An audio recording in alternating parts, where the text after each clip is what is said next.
So, hello students, I am Praveen Tripathi welcoming you in the third session of physical education classes.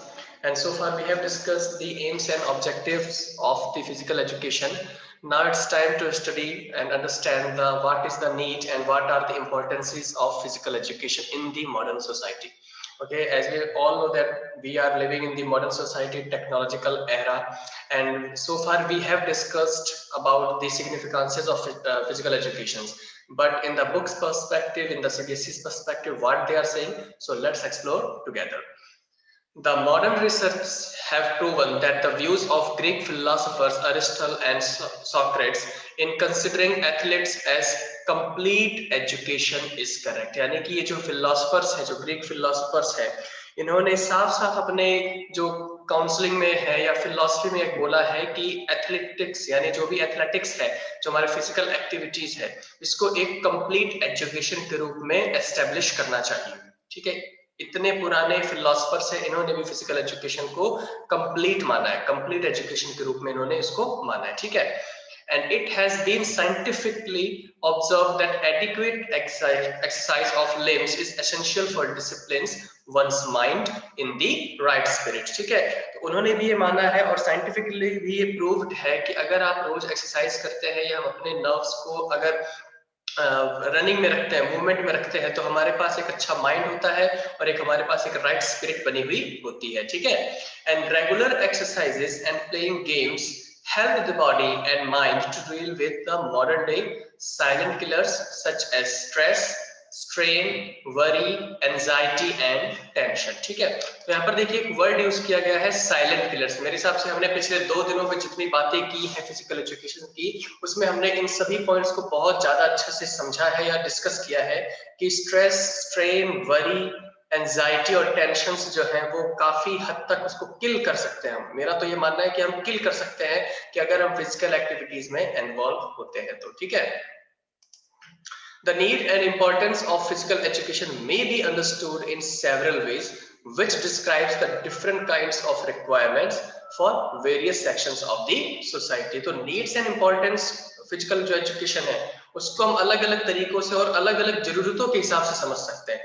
जैसा कि हमने कल पढ़ा था कि जब भी हम फिजिकल एक्टिविटीज में इन्वॉल्व होते हैं तो किस तरह से वो हमारा मोटर डेवलपमेंट करता है, मॉरल डेवलपमेंट करता है, इमोशनली हमको फिट रखता है, माइंड हमारा डेवलप करता है और साथ के साथ हमारे सोशल डेवलपमेंट में भी हेल्प करता है। तो देखिए ये तो था कि वो हमें किस एरिया में इंप्रूव करता है, लेकिन अब हमें ये कह रहे हैं कि इसकी नीड और इम्पोर्टेंसेस को पढ़ना है तो वो उसके सीधे सीधे रिक्वायरमेंट पे इफेक्ट डालेगा कि आपको किस तरीके से रिक्वायरमेंट है।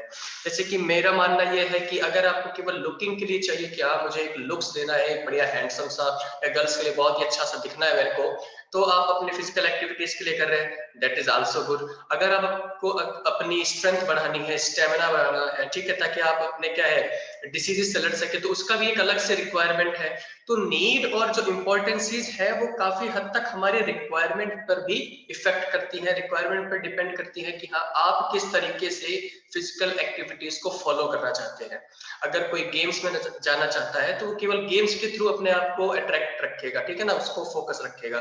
तो this is the point that the book says that it is based on the different kinds of requirements। Okay, health and physical education must continue to be compulsory subject from the primary to the secondary stages and as an optional subject at the higher secondary stage। Yes, you are at the higher secondary stage and you have chosen this subject as a optional, however it needs to be given equal status with other subject, a status that is not being given at present। This is my point at the first day also। ठीक है, यही तो मेरा point था कि आज जो इन subjects के not only for the physical education, I consider that the information technology, English, Hindi, इनको हम मतलब बहुत ही ज्यादा फॉर ग्रांटेड लेते हैं कि ठीक है हमें तो क्या है। अब जैसे साइंस वाले बच्चों का मेन मोटिव ये रहता है कि फिजिक्स, केमिस्ट्री, अगर किसी ने बायोलॉजी ली तो बायोलॉजी, नहीं तो मैथमेटिक्स पे वो बस 3 ही सब्जेक्ट्स पढ़ता रहता है। बिल्कुल ये सही है कि आपके जेईई या नीट में सबसे ज्यादा यही आएंगे,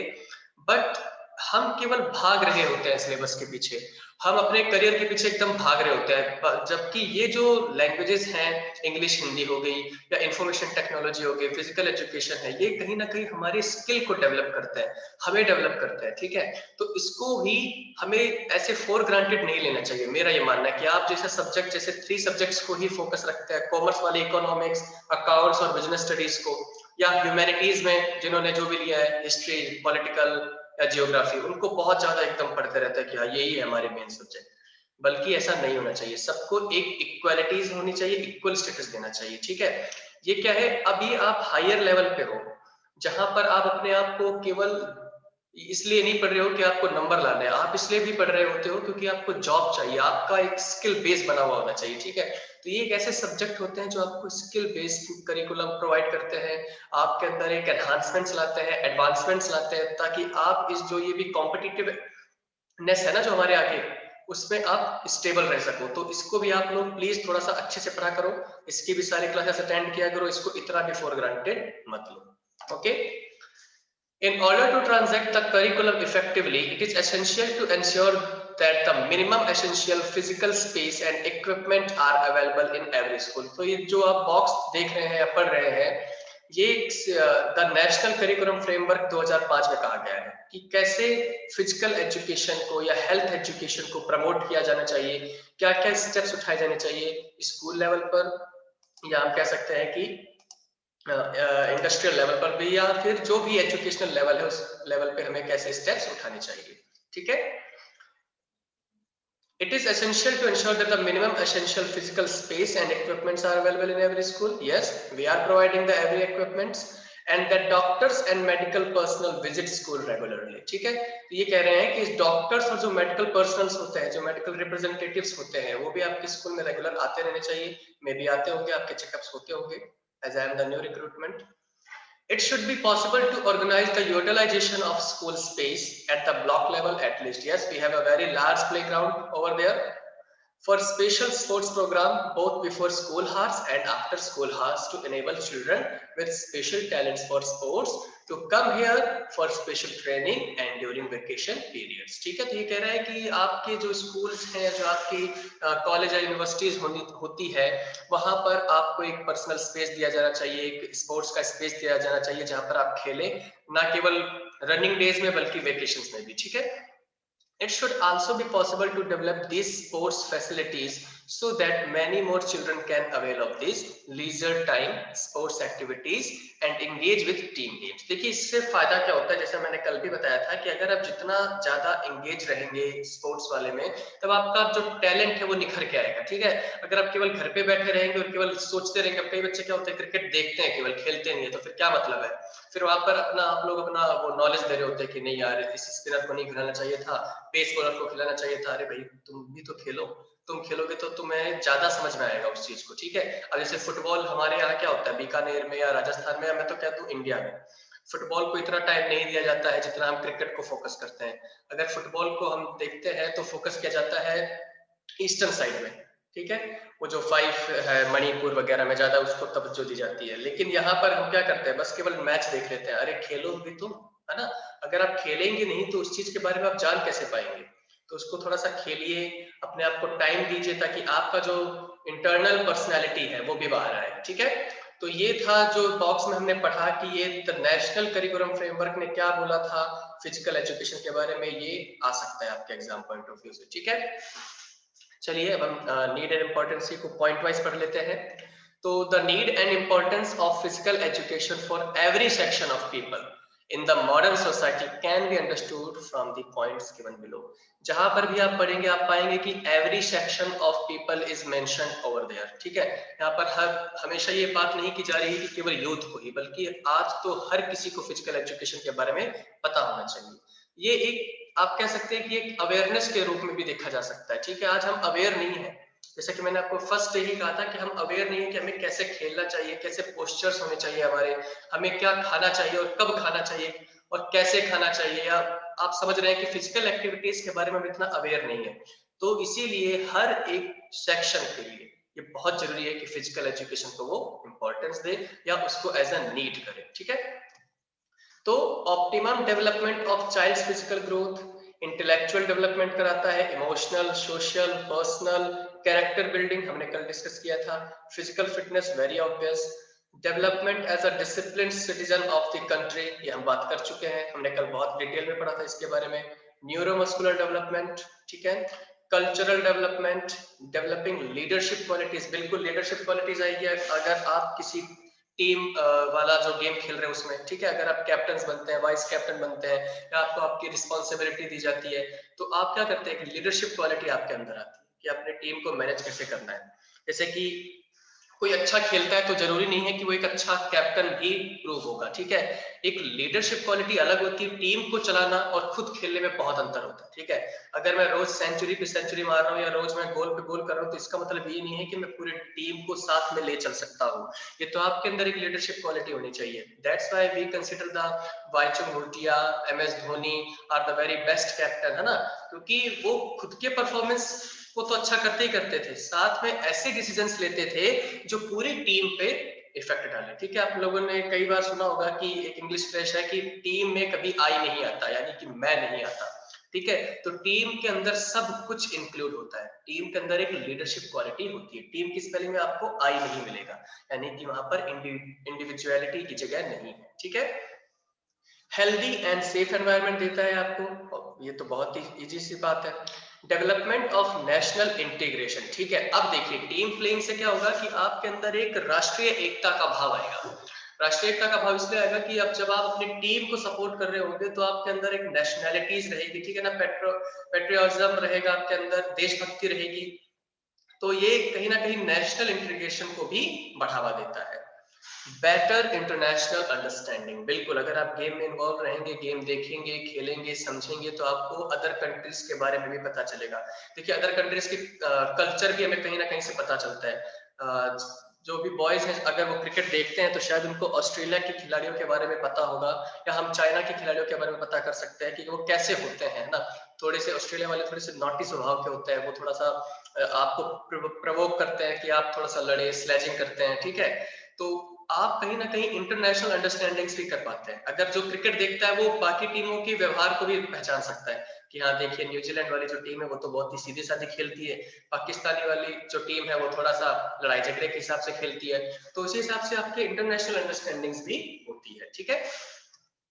Sports and games play an important role in the development of human personality. So far we have discussed much more that they are no less important than food and fresh water. यहाँ पर कितना अच्छा comparison किया गया है कि food और fresh water की तरह ही ये भी बहुत इंपॉर्टेंट है। It is interesting to note that there are many nurseries and training centers. Okay, so it is interesting to note that there are many nurseries and training centers for games in most of the developed countries.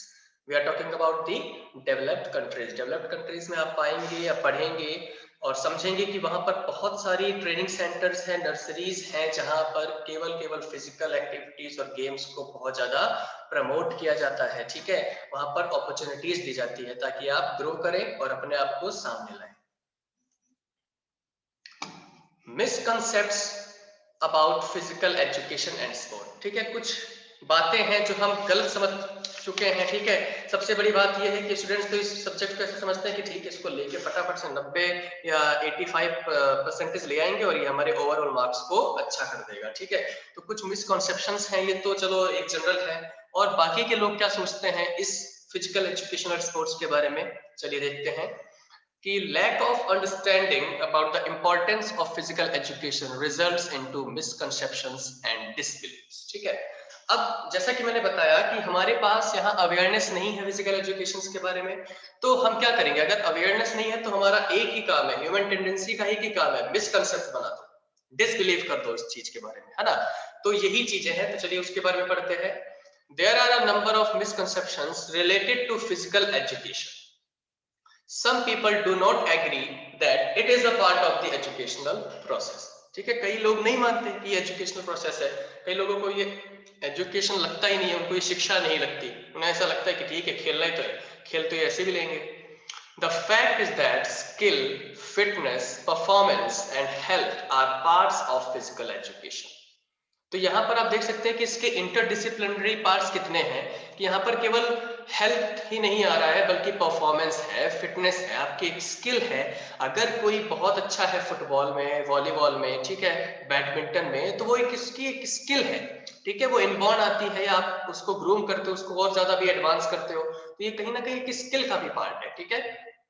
It addresses the educational and developmental values that are the results of participation in physical activities. ठीक है, ये कहीं ना कहीं आपके educational values और development values का ही एक result होता है, ठीक है। The participation in these activities develop social or cooperative attitudes. We have discussed that good character and a balanced personality. ठीक है, आपके अंदर एक बैलेंस पर्सनैलिटी लाता है, गुड कैरेक्टर बिल्ड करता है, ठीक है, एक कॉम्पिटिटिवनेस लाता है आपके अंदर कि हाँ देखिए जो स्पोर्ट्स खेलता है ना उसके अंदर कहीं ना कहीं एक जीत की भूख होती है, ठीक है। अगर आप अपने आप को पाएंगे कि अगर आप हार रहे होते, चाहिए आप वीडियो गेम ही खेल लीजिए, देखिए अगर आप हार रहे होते तो आपका कैसा मोरल डाउन होता है, और जब आप जीतते हैं तो कितना एक अच्छा सा कॉन्फिडेंस आता है, फिर एक और गेम खेलने का मजा आता है, ठीक है। तो ये आपके कहीं ना कहीं कैरेक्टर को भी शो करता है और मेरे हिसाब से तो ये कहीं ना कहीं कैरेक्टर को बिल्ड करता है, ठीक है।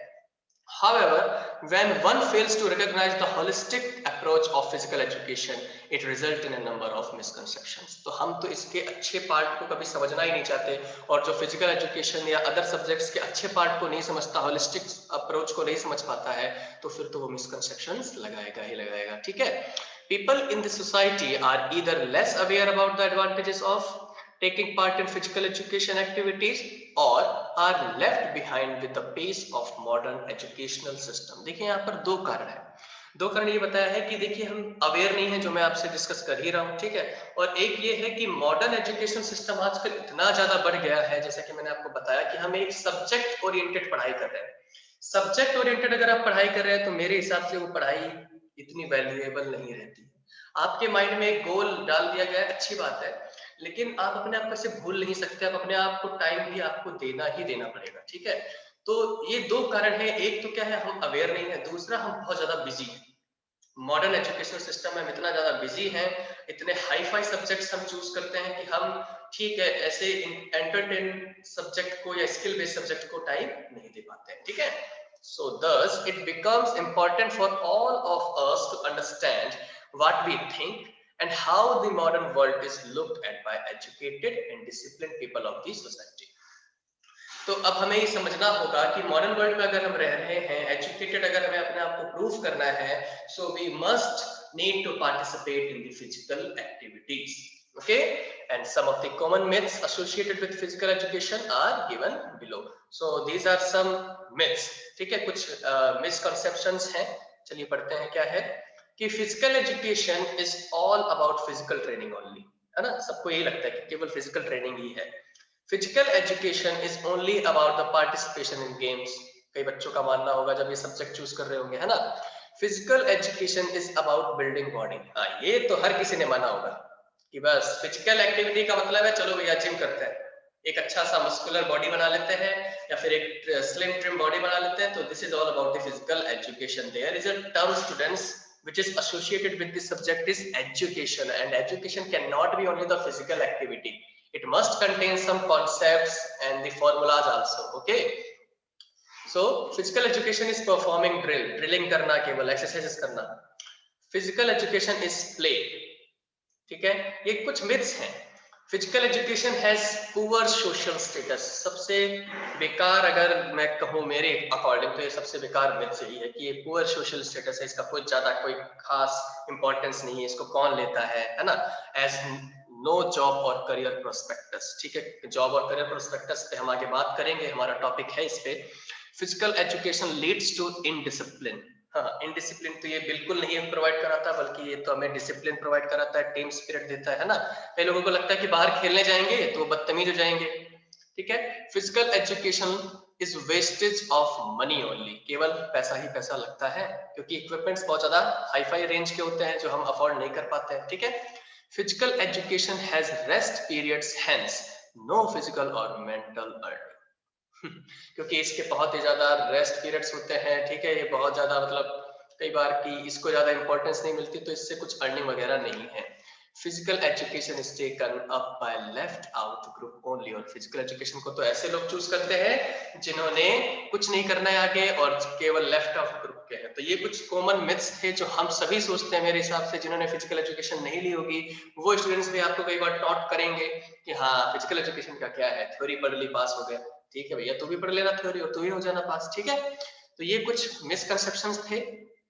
आइए अब नेक्स्ट टॉपिक पढ़ने से पहले आपसे कुछ बात कर लेते हैं, कुछ आपके थॉट्स जान लेते हैं। So after discussing about the myths or the misconceptions about the physical education and sports, now we will look the terminologies used in the physical education. There are so many terminologies that we use in the physical education, and the very first and the obvious one is the game. Okay, and it is often considered as an activity played by more than two people combined as a team. Okay, and there are defined objective, time, space, rules, and limited pattern of behavior, the outcome of which is to determine a winner or loser. ठीक है, तो game की बहुत ही अच्छी definition, सटीक definition दी गई है कि ये एक ऐसी चीज होती है कि एक ऐसी एक्टिविटी होती है जहां पर दो या दो से ज्यादा लोग खेलते हैं जिन्हें हम टीम बोलते हैं, या फिर एक जना भी खेलता है। ठीक है, और फिर उसके बाद उसका कुछ एक ऑब्जेक्टिव होता है, एक टाइम पीरियड होता है, कुछ एक उसका स्पेस होते हैं, रूल्स होते हैं, पैटर्न ऑफ बिहेवियर होता है, और फिर उसका जो लास्ट में आउटकम आता है वो होता है उसका एक विनर होता है और एक लूजर होता है। ठीक है, फिर है next topic is sport. Sport क्या है? Sport is a wider term which acts as an institution involving all physical activities. Sports क्या है कि सभी फिजिकल एक्टिविटीज को वो इन्वॉल्व करता है, इंडिविजुअल स्किल्स को इन्वॉल्व करता है, governed bye a set of rules and often taken competitively. ठीक है, और फिर एक बहुत ही ज्यादा रूल्स होते हैं, उसके बाद उसको टेक किया जाता है, कॉम्पिटिटिवली उसको समझा जाता है। तो गेम और स्पोर्ट्स में मेन अंतर ये होता है कि जैसे स्पोर्ट्स हो गया कि इनर स्पोर्ट्स, आउटर स्पोर्ट्स। ठीक है, और इनर स्पोर्ट्स में जो भी आउटडोर स्पोर्ट्स है उसके बाद आपको कैटेगराइजेशंस पता ही है कि कैसे गेम को कब खेलना होता है। ठीक है, नेक्स्ट है स्पोर्ट्स ट्रेनिंग। भी हम यूज करेंगे अपने फिजिकल एजुकेशन सब्जेक्ट में कि स्पोर्ट्स ट्रेनिंग क्या होता है कि planned and systematic process of preparation of sport person और एथलीट फॉर बेटर परफॉर्मेंस। ठीक है, एक ऐसी प्लानिंग करना, एक सिस्टमेटिक प्रोसेस बैठाना जिससे कि एक स्पोर्ट पर्सन या एक एथलीट यानी कि खिलाड़ी वो एक बेहतर परफॉर्मेंस के लिए रेडी किया जा सके। ठीक है, which is based on scientific principles is called sports training। Sports training में हम साइंटिफिक प्रिंसिपल को फॉलो करते हैं। ऐसा नहीं है कि हम ट्रेनिंग अपने आप से करते हैं, कुछ एक सेट ऑफ रूल्स होते हैं, स्टेप्स होते हैं जिनको फॉलो किया जाता है। ठीक है, and it improves specific fitness and sports specific skills, so techniques and tactics. तो इसके अंदर कुछ स्पोर्ट्स स्पेसिफिक स्किल्स होते हैं, टेक्निक्स होते हैं, कुछ टैक्टिक्स होते हैं, जिसको हम किसको क्या नाम देते हैं स्पोर्ट्स ट्रेनिंग में। जिम्नास्टिक्स। अच्छा, जिम्नास्टिक्स आपने देखे होंगे, अभी ओलंपिक्स गेम्स आने वाले हैं, टोक्यो में होंगे, वो जरूर आप लोग देखना। ठीक है, तो जिम्नास्टिक्स इंक्लूड डिफरेंट एक्सरसाइजेस, बहुत सारे एक्सरसाइजेस को ये इंक्लूड करता है, apparatus and the with apparatus. ठीक है, अब ये ऐसे एक्सरसाइज होते हैं जिसमें कि आप एपेरेटस का यूज करते हैं और नहीं भी करते। एपेरेटस का मतलब होता है कुछ ऐसे इक्विपमेंट्स, कुछ ऐसे उपकरण जिसको हम बोलते हैं ना कि जब हम यूज करते हैं while doing the exercises. These exercises involves arm, leg, hand and trunk movements as well as performing jumping movements and maintain balance। ये आपने 100% देखा होगा टीवी शोज वगैरह में कि जिम्नास्टिक्स में एक बहुत ही अच्छी फिजिकल मूवमेंट की जाती है in a very balanced manner. ठीक है, और उसी को हम क्या बोलते हैं gymnastics. It constitutes agility exercise. Agility का मतलब होता है थोड़ी सी चुस्ती फुर्ती होती है ना, उसे बोलते हैं exercise done on various kind of gymnastic apparatus like parallel bars, horizontal bars, beam, pommel horse, ring, etc. So these are some equipments that is being used while performing the gymnastics. So students, I am finishing this session here on the gymnastics. Later series will be uploaded you on the YouTube. Okay, so stay connected, take care, bye bye.